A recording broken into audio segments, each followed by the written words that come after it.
going to continue reading chapter 3 of your economics book, that is Money and Credit. In the previous videos itself, I have started teaching you this chapter, and there I have already taught you about modern forms of money. तो हमने जो पिछला video था वहाँ पे modern forms of money के बारे में पढ़ रखा है, हमने वहाँ पे करेंसी यानी कि पेपर नोट्स और कोइंस के बारे में पढ़ रखा है, साथ में हमने वहाँ पे डिमांड डिपॉजिट्स के बारे में पढ़ रखा है, और हमने वहाँ पे देखा कि डिमांड डिपॉजिट्स और जो करेंसी है वो किसके साथ जुड़ा हुआ है, तो मॉडर्न बैंकिंग सिस्टम के साथ वो जुड़ा हुआ है। तो ये सब चीज़ें हमने पहले से पढ़ रखा है। तो आज हम इस चैप्टर को फर्दर पढ़ेंगे और यहाँ पे हम पढ़ने वाले लोन एक्टिविटीज़ ऑफ बैंक्स के बारे में। तो हम किसके बारे में पढ़ेंगे यहाँ पे? लोन एक्टिविटीज़ ऑफ बैंक्स के बारे में। So we are I am going to read from page number 42। You can look at your book on page number 42 से मैं आज यहाँ पे पढ़ रही हूँ। Let us take the story of banks further. तो अब हम आगे पढ़ेंगे किसके बारे में? बैंक्स के बारे में। हमने पहले से बैंक्स के बारे में पढ़ रखा है, जैसे मैंने बोला डिमांड डिपॉजिट्स क्या है, तो हमें याद रखना है वो जो पैसा जो अकाउंट होल्डर बैंक्स में अपना नाम का अकाउंट खोल के अपने क्या करते हैं, खाता में यानी कि अकाउंट में पैसा जमा करता है। इस पैसे को कभी भी जब डिमांड हो यानी ज़रूरत हो वो उस वक्त विथड्रॉ कर सकता है, तो यही पैसे को हम क्या कहते हैं? डिमांड डिपॉजिट्स कहते हैं। और इसके थ्रू मैंने बता रखा है तुमको कि डिमांड डिपॉजिट्स में चेक्स होते हैं, जो चेक की मदद से हम कोई भी ट्रांजेक्शन को क्या कर सकते हैं, मतलब वहाँ पे पेमेंट वगैरह करने के लिए हम इस्तेमाल में ला सकते हैं। कोई भी लेन देन को सेटल करने के लिए, ट्रांजेक्शन को सेटल करने के लिए हम डिमांड डिपॉजिट्स यानी कि चेक का प्रयोग कर सकते हैं। तो अब हम यहाँ पे आगे पढ़ने वाले हैं। What do the banks do with deposits which they accept from the public. तो यहाँ पे एक क्वेश्चन पूछा गया, क्वेश्चन पूछ रहा है कि क्या करते हैं उस पैसे से बैंक जो उसके यहाँ कौन जमा करता है? पब्लिक यानी कि हम लोग जमा करते हैं। तो यहाँ पे बोला गया है there is an interesting mechanism at work here. तो यहाँ पे एक सिस्टम काम में हमें देखने को मिलेगा जो इंटरेस्टिंग है। तो बोला गया इंटरेस्टिंग मैकेनिज्म करने पर यहाँ पे एक इंटरेस्टिंग क्या चीज़ है, तो एक सिस्टम है जो वहाँ पे वर्क कर रहा है। तो यहाँ पे आगे बताया गया है क्या उस पैसे से किया जाता है। Banks keep only a small proportion of their deposits as cash with themselves. For example banks in India these days hold about 15% of their deposits as cash. तो यहाँ पे बताया गया है कि ये जो पैसा होता है जो अकाउंट होल्डर्स बैंक में जमा करते, तो ये जो डिपॉजिटर्स बैंक्स में जमा करते, तो उसमें से कुछ ही पैसा वो बैंक अपने पास रखता है। तो यहाँ पे हमारे देश के बारे में बताया गया एग्जाम्पल के रूप में कि हमारे देश में जो बैंक्स होते वो 15% पैसा क्या करते हैं, खुद के पास कैश के रूप में रखते। तो आगे यहाँ पे बोला गया है this is kept as provision to pay the depositors who might come to withdraw money from the bank on any given day। तो बोला गया ये 15% पैसा वो खुद के पास कैश के रूप में क्यों रखते, तो बताया गया है कि ताकि अगर कोई डिपॉजिटर कोई दिन पैसा विथड्रॉ करने आए तो ऐसे में वो उसको पैसा दे सके। तो इसी वजह से याद रखो 15% जो अमाउंट है यानी कि जो टोटल अमाउंट का जो 15% है वो अपने पास कैश के रूप में बैंक्स क्या करते हैं, मेंटेन करते हैं। आगे यहाँ पे बोला गया है, तुम देख सकते हो since on any particular day only some of its many depositors come to withdraw cash the bank is able to manage with this cash. तो याद रखना है कोई पार्टिकुलर दिन में सिर्फ कुछ ही लोग आते हैं विथड्रॉ करने पैसा, सब लोग उनके सारे अकाउंट होल्डर्स नहीं आते एक साथ पैसा निकालने, इसलिए इसी 15% से उनका क्या हो जाता है, वो सक्षम हो जाते हैं क्या करने में, पैसा देने में, यानी कि जो विथड्रॉ करने आते हैं उनके पास पैसा, उनको पैसा पे करने में वो सक्षम हो जाते हैं। नेक्स्ट यहाँ पे तुम देख सकते हो बोला गया है banks use the major portion of the deposits to extend loan. तो यहाँ पे याद रखना ज़्यादातर पैसा, तो हमने देख रखा है कि जो डिपॉजिट करते हैं डिपॉजिटर्स उसका 15% बैंक्स अपने पास बैंक क्या करता है, कैश के रूप में रखता है। उसके बाद बोला गया जो बाकी पैसा है वो लोन्स देने के लिए इस्तेमाल में लाता है। एक्सटेंड लोन्स मतलब लोन्स देने के लिए इस्तेमाल में लाता है कौन, तो banks. There is a huge demand for loans for various economic activities. तो यहाँ पे बोला गया वो क्या है, बहुत भारी मात्रा में किस चीज़ का डिमांड है, तो लोन्स का डिमांड है। क्या कौन से काम के लिए, तो बोला गया अलग अलग किस्म के आर्थिक गतिविधियों के लिए यानी एक्टिविटीज़ के लिए, यानी कि हो सकता है कोई बिजनेस खोलना चाहता है तो ऐसे में वो लोन लेके बिजनेस खोलेगा। तो एक एग्जाम्पल ही हम ले सकते हैं। We shall read more about this in the following sections. तो हम जैसे आगे इस चैप्टर को पढ़ेंगे तो यहाँ पे हम इस बारे में और ज़्यादा जानकारी हासिल करेंगे, यानी कि कौन सी इकोनॉमिक एक्टिविटीज़ के लिए लोग क्या करते हैं, लोन्स लेते हैं। आगे तुम्हें देखने को मिलेगा banks make use of the deposits to meet the loan requirements of the people. तो ये जो पैसा है यानी जो डिपॉजिटर ने उनके यहाँ डिपॉजिट किया है इसका बैंक प्रयोग करता है क्या करने के लिए, तो ये जो लोग हैं जिसको लोन चाहिए यानी जिसको कर्ज चाहिए, तो उनके जो कर्ज का रिक्वायरमेंट यानी कि जो आवश्यकता है उसको पूरा करने के लिए वो इस पैसे का यानी जो डिपॉजिटर ने जो डिपॉजिट किया है उनके यहाँ पैसा उसका वो प्रयोग करते हैं। हमें याद रखना है 15% वो कैश के रूप में रखते हैं। कौन से देश में? तो इंडिया में।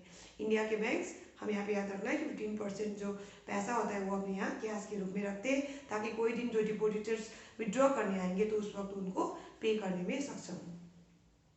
नेक्स्ट यहाँ पे तुम देख सकते हो, in this way banks mediate between those who have surplus funds the depositors and those who are in need of this funds the borrowers. तो ऐसे हमें देखने को मिलता है बैंक्स मीडिएटर का काम करते हैं, वो बीच का वो कड़ी बन जाता है। वो किसके बीच में काम करता है? तो यहाँ पे देखने को मिल रहा है डिपोजिटर्स और बोरोवर्स के बीच में।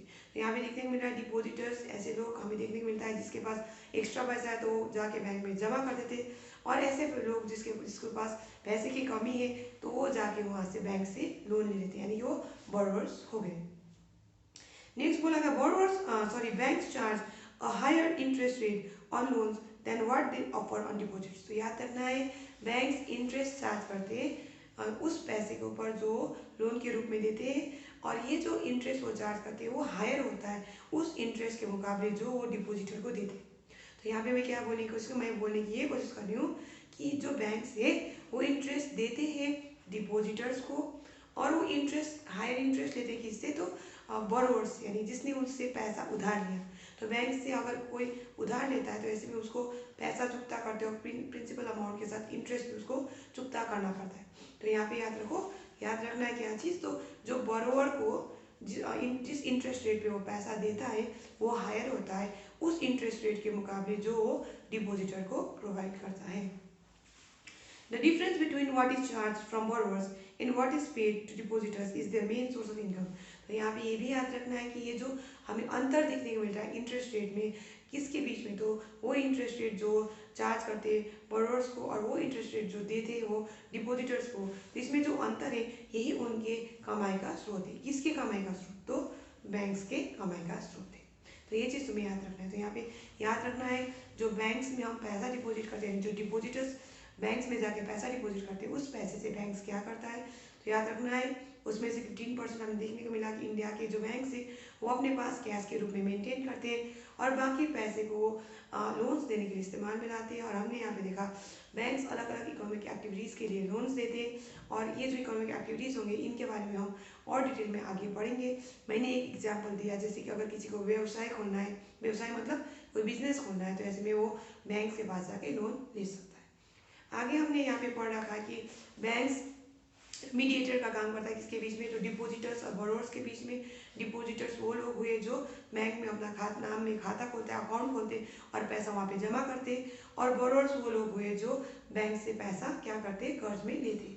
तो यहाँ पे हमें देखने को मिला कि बैंक्स क्या करता है? जो मीडिएटर का रोल करता है, मीडिएट करता है किसके बीच में? बोरोवर्स और डिपॉजिटर्स के बीच में। नेक्स्ट हमने यहाँ पे पढ़ा बैंक्स का कमाई का स्रोत क्या है। तो हमने यहाँ पे देखा कि banks higher interest rate charge करता है किसको? तो बोरोवर्स को, और वो लोअर इंटरेस्ट रेट देता है किसको? तो याद रखना है डिपॉजिटर को। तो ऐसे में यहाँ पे जो इंटरेस्ट रेट में जो अंतर है वही उनके कमाई का स्रोत है। इनके कमाई का स्रोत? तो बैंक्स के कमाई का स्रोत है, यानी जरिया है, सोर्स है। What do you think would happen if all the depositors went to ask for their money at the same time? तो यहाँ पे क्वेश्चन पूछ रहा है कि क्या होगा अगर सारे के सारे डिपॉजिटर्स बैंक के पास एक साथ चले गए पैसा लेने के लिए? तो इसमें तुम खुद सोचो इसका आंसर क्या हो सकता है। तो ऐसे में बैंक 15% कैश मेंटेन करेगा, तो ऐसे में कैसे वो चुकता कर पाएगा? यहाँ पे तो बहुत ज़्यादा प्रॉब्लम हमें देखने को मिलेगा।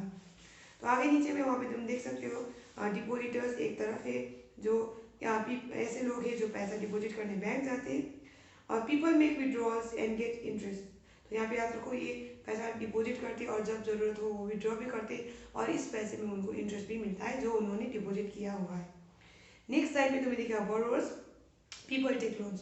तो ऐसे जो लोग हैं वो क्या करेंगे? लोन्स लेंगे, और बोला people repay loans with interest. तो ऐसे जो बोरोवर्स होंगे वो जो लोन लेते हैं, कर्ज लेते हैं, वो वापस पैसा चुकता करते वक्त इंटरेस्ट भी पे करते हैं। अब आगे यहाँ पे 2 डिफरेंट क्रेडिट सिचुएशंस हमें देखने को मिलेगा। मैं पढ़ रही हूँ पेज नंबर 43 से, तुम वहाँ पे देख लो। तो 2 डिफरेंट क्रेडिट सिचुएशंस में हमें देखने को मिलेगा यहाँ पे कि एक तरफ जब क्रेडिट लेते हैं, क्रेडिट यानी कर्ज लेते हैं, तो उससे कोई इंसान को फायदा होता है, और ऐसे करके एक तरफ ही हमें देखने को मिलता है कि जब कोई इंसान क्रेडिट लेता है यानी कर्ज लेता है तो उससे उसको नुकसान होता है। तो यहाँ पे हमें पढ़ने को मिलेगा 2 ऐसे एग्जाम्पल्स, यानी कि एक एग्जाम्पल में हम देखने को मिलता है जहाँ पे कर्ज लेके फायदा हुआ है, और दूसरे एग्जाम्पल में देखने को मिलेगा कि कर्ज लेके नुकसान हुआ है, घाटा हुआ है। तो यहाँ पे हम पढ़ना शुरू करते हैं।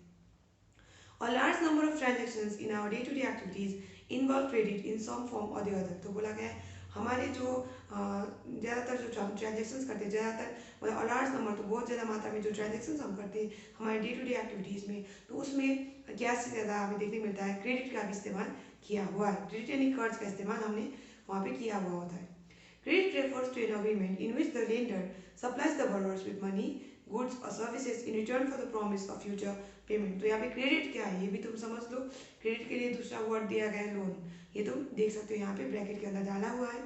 तो क्रेडिट क्या है, तो अग्रीमेंट है जहाँ पे जो लेंडर है यानी कि जो उधारी देता है वो सप्लाई करता है क्या चीज़ें, तो बॉरोवर को देता है पैसा, हो सकता है सामान दे या फिर कोई सर्विस यानी सुविधा प्रदान करे, और उसके बदले में जो बॉरोवर होता है प्रॉमिस करता है कि बाद में उसको वो पैसा चुकता कर देगा।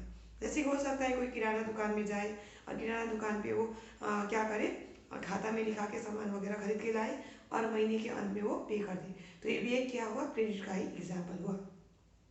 आगे तुम यहाँ पे देख सकते हो, let us see how credit works through the following two examples. तो अब हम यहाँ पे देखेंगे दो एग्जाम्पल्स पढ़ के कि कैसे क्रेडिट काम करता है। सबसे पहला हमें एग्जाम्पल में दिखेगा, एग्जाम्पल 1 में फेस्टिवल सीजन। तो कौन सा सीजन है, फेस्टिवल का यानी कि त्योहार का।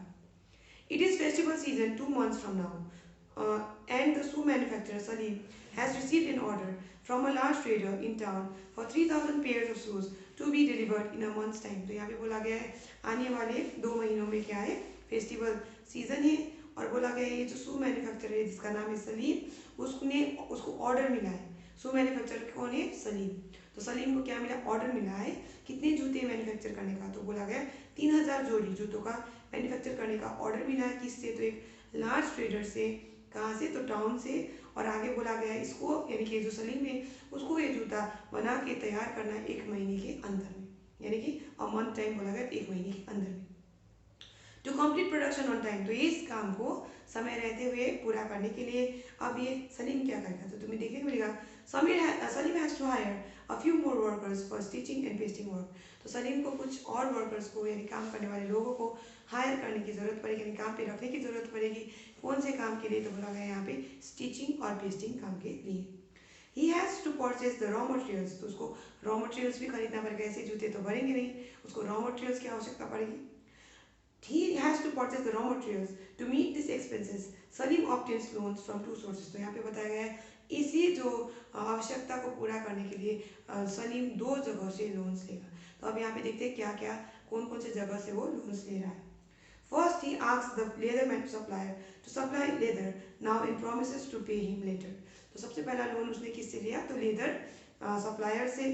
उसने लेदर सप्लायर को बोला कि मुझे अभी लेदर दे दो, बाद में मैं उसको पैसा मैंने तुमको पैसा पे कर दूंगा।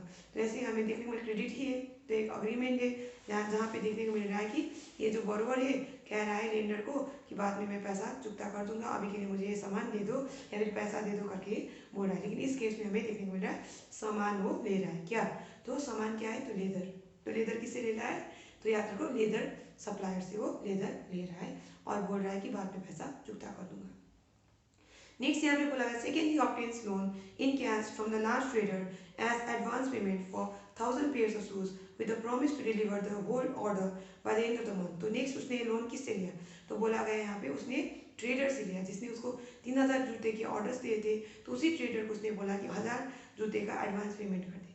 तो ऐसे उसने क्या ले लिया, लोन ले लिया। किससे, तो हमें देखने को मिला पहला लोन लिया है किससे, तो याद रखो लेदर सप्लायर से, और दूसरा किससे, तो याद रखो यहाँ पे ट्रेडर से जिसने उसको क्या दिया था, ये जूता बनाने का ऑर्डर दिया था। कितने जूते, तो 3000 pairs of shoes. At the end of the month, Salim is able to deliver the order, make a good profit and repay the money that he had borrowed। तो आगे यहाँ पे बोला गया है मंथ के आखिर में यानी महीने के आखिर में सलीम क्या करने में सक्षम बना, तो Salim is able to deliver the order. तो वो सक्षम बना ऑर्डर को पूरा करने में, यानी कि जो 3000 जोड़ी जूते का ऑर्डर किया गया था उसको वो क्या दे पाया, किसको, तो ट्रेडर को। ऐसे करके बोला कि उसने ऐसे करते वक्त उसने अच्छा मुनाफा कमाया, गुड प्रॉफिट बोला गया है। एंड रिपे द मनी, तो उसने वो पैसा भी पे कर दिया जो लेदर, याद है तुमको लेदर सप्लायर को उसने बोला था कि बाद में पे कर दूंगा, तो ये पैसा भी उसने वहाँ पे कर दिया।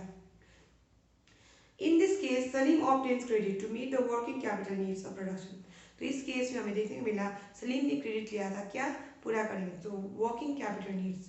अब वर्किंग कैपिटल नीड्स या तो जो फैक्टर्स ऑफ प्रोडक्शन होता है उसमें जो कैपिटल होता है वहाँ फिजिकल कैपिटल में या तो एक होता है फिक्स कैपिटल, एक होता है वर्किंग कैपिटल। यहाँ पे वर्किंग कैपिटल कहने पर हम बात करें रॉ मटेरियल्स और मनी इन हैंड। किसकी बात करें? रॉ मटेरियल्स और मनी इन हैंड। कोई भी सामान बनाते वक्त जो रॉ मटेरियल्स लगा, जैसे जूते बनाते वक्त लेदर लगा, तो ये लेदर क्या हुआ? तो रॉ मटेरियल हुआ। ऐसे करके उनको थ्रेड लगा या हो सकता है उनको ग्लू लगा, तो ये सब क्या हुआ? रॉ मटेरियल्स हुआ जो उसने इस्तेमाल किया क्या बनाते वक्त? जूते बनाते वक्त। तो यहाँ पे याद रखो रॉ मटेरियल्स और मनी इन हैंड जो हम इस्तेमाल करते हैं लेबरर्स को पे करने के लिए, वर्कर्स को पे करने के लिए, तो ये क्या हुए? तो ये भी वर्किंग कैपिटल का एग्जाम्पल है। तो यहाँ पे तुम देख सकते हो बुक में बोल रहा है तो सलीम ने लोन लिया था यानी क्रेडिट लिया था क्या पूरा करने के लिए, तो उसके जो ज़रूरत थे वर्किंग कैपिटल की इसको पूरा करने के लिए उसने क्रेडिट लिया था। The credit helps him to meet the ongoing expenses of production, complete production on time and thereby increases earnings. तो ये जो कर्ज है हमें यहाँ पे देखने मिल रहा है, कर्ज की मदद से वो क्या कर पाया, वो जो उसका जो ऑनगोइंग एक्सपेंसेस यानी जो खर्चा था वो सारा वो पूरा कर पाया, जो वर्कर्स को पैसा देना था वो भी वो पे कर पाया। साथ में बोला गया है, नेक्स्ट में बोला गया है कंप्लीट प्रोडक्शन ऑन टाइम, तो समय रहते उसने ये जो 3000 जूते का जो ऑर्डर था उसको उसने क्या कर पाया, वो डिलीवर कर पाया, यानी वो दे पाया। नेक्स्ट बोला गया है increase his earnings and thereby, और इसी वजह से उसने अपना कमाई भी बढ़ाया, अर्निंग्स करने पर कमाई। Credit therefore plays a vital and positive role in this situation. तो इस केस में हमें देखने को मिलता है कि ये जो कर्ज है उसका भूमिका कैसा है, तो ये पॉजिटिव रोल निभाया है, यानी कि उससे उसका तरक्की हुआ है। और बोला गया है वाइटल, वाइटल मतलब इंपॉर्टेंट, पॉजिटिव मतलब अच्छा भूमिका उसने निभाया है।